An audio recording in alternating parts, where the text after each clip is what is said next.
Good afternoon. My name is Eric. I'm from California. I'm a drone operator here in Flash Battalion, where I've been for about 4 months. I have 4 years of experience here in Ukraine.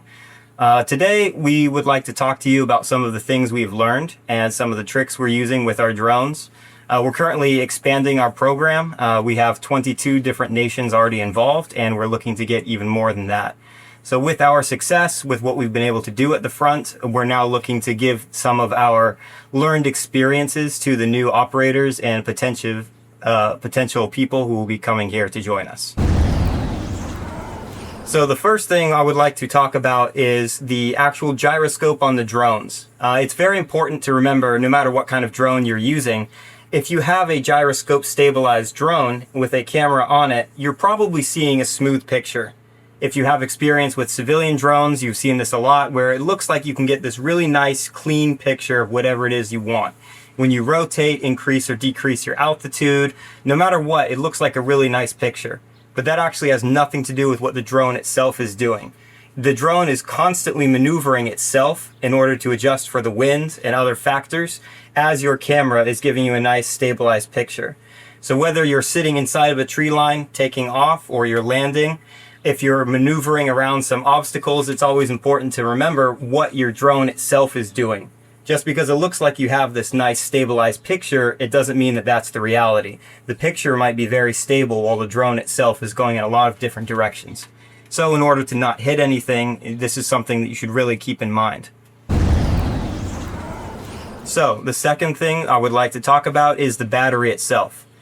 The batteries will depend on what type of drone you're using. So for example, with Matrice, with Mavic 3, Mavic 4, we have these lithium-ion batteries, and these come straight from DJI, and we do some upgrades and modifications to them. The batteries don't always tell the truth. So inside the battery, he might say 0% and you can still fly. It might say 100%, but 100% on one Mavic 3 battery will have a very different lifetime than 100% on yet another Mavic 3 battery. So inside each battery, it has life cycles, and you can find this information by going through the settings, and it will tell you how many times this battery has been charged. So there's a very big difference between a battery that's only been recharged 3 times versus one that's been recharged about 150 times. So they'll both say 100%. And then as you go out and do your mission, one of them will still have battery and then one of them really won't.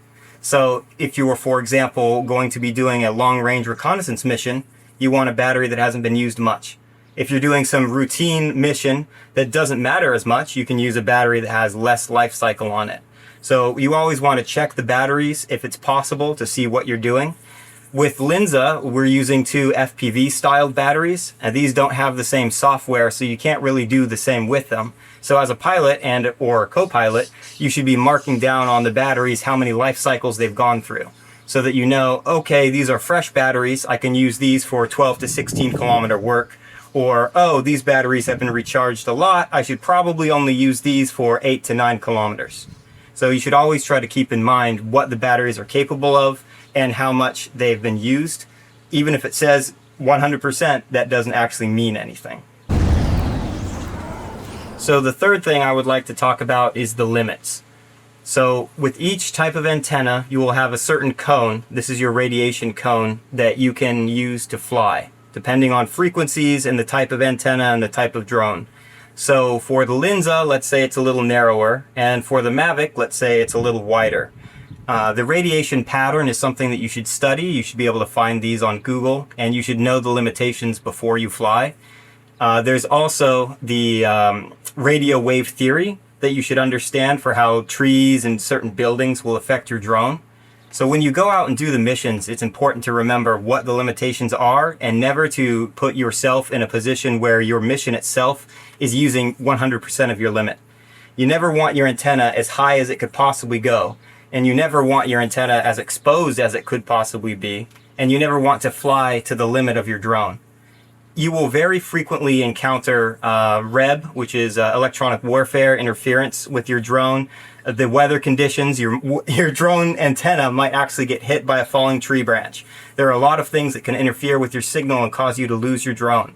So if you're operating at 100% capacity at your extreme limit and you lose the drone, the chance of getting it back is very small. So you should always try to put your antenna a little bit lower than it can be so that if there's an emergency, you can put it up. Not expose it as much as you could, just in case you lose connection with the drone, you can expose it a little more to get the drone back and then land it safely. So you should never try to put your drone or the antenna at the extreme limits of what's possible. Always leave a little bit in reserve for when you do have some sort of emergency. So the fourth thing I would like to talk about is the planning on the position itself as far as your supplies and communication would go. So your mission as a drone operator is to provide something to the commanders that they can use. You can provide them intelligence and reconnaissance information, or you can provide them kinetic strikes on Russian targets.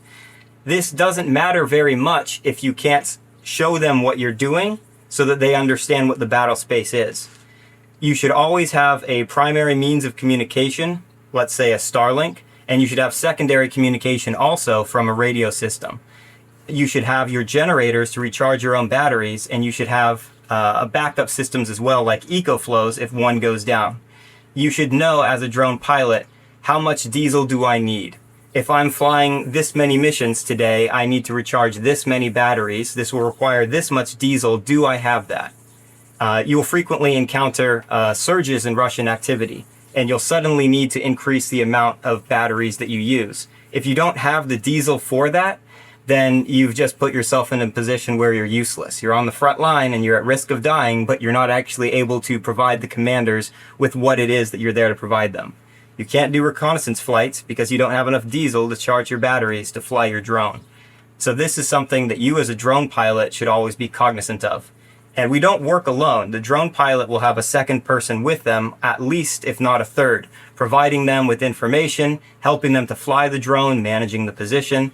And it's also their responsibility to think about, if the Starlink goes down, do we have the radio? Is the radio charged? Is our antenna actually able to get signal? When's the last time we've tested our antenna? So you should have the backup communication systems working at all times.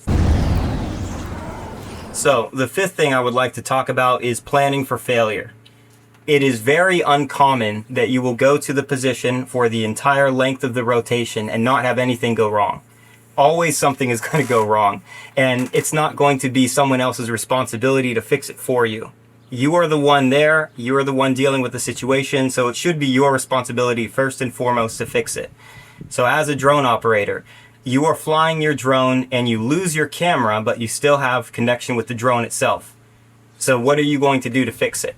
Well, you can use the compass to try to navigate back, but only if you understand where your drone is in relation to your own position, which is something you should be planning before every flight.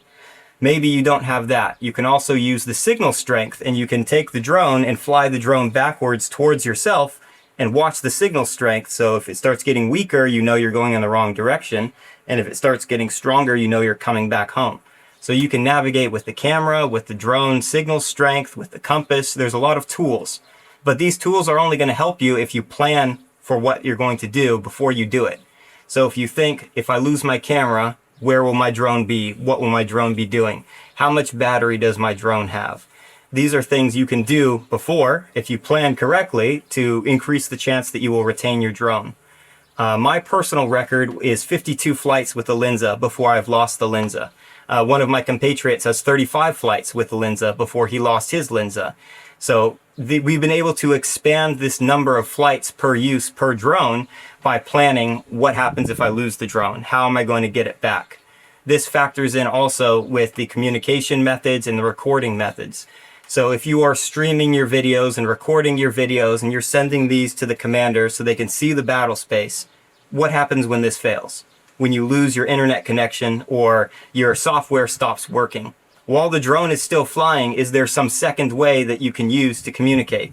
Do you need accounts on some certain program? Do you have these accounts and these passwords? Do you know what they are?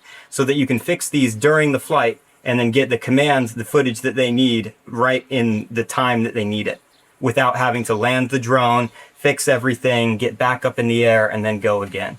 So if you plan for failure in advance, you can save a lot of time and get a lot more success out of your missions. So these things that I've told you today, these are the personal experiences of myself and my team from what we've done here in the last several months. I've had 4 years of experience in Ukraine, 2 as assault infantry and 2 as a drone operator, and my other teammates have a lot of information as well. Here in Flash Battalion, we are expanding our program with multiple kinds of drones, with more people, and it's growing all of the time. If you're interested in coming to join us, we're looking for people who are not drunks, who are not drug addicts, who are not retards, and people who just want to do good work.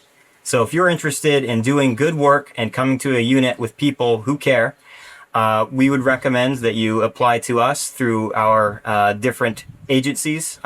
We have multiple links that we can include so that you can look up some of the work we do, and you can look to get in contact with us if you're interested in coming.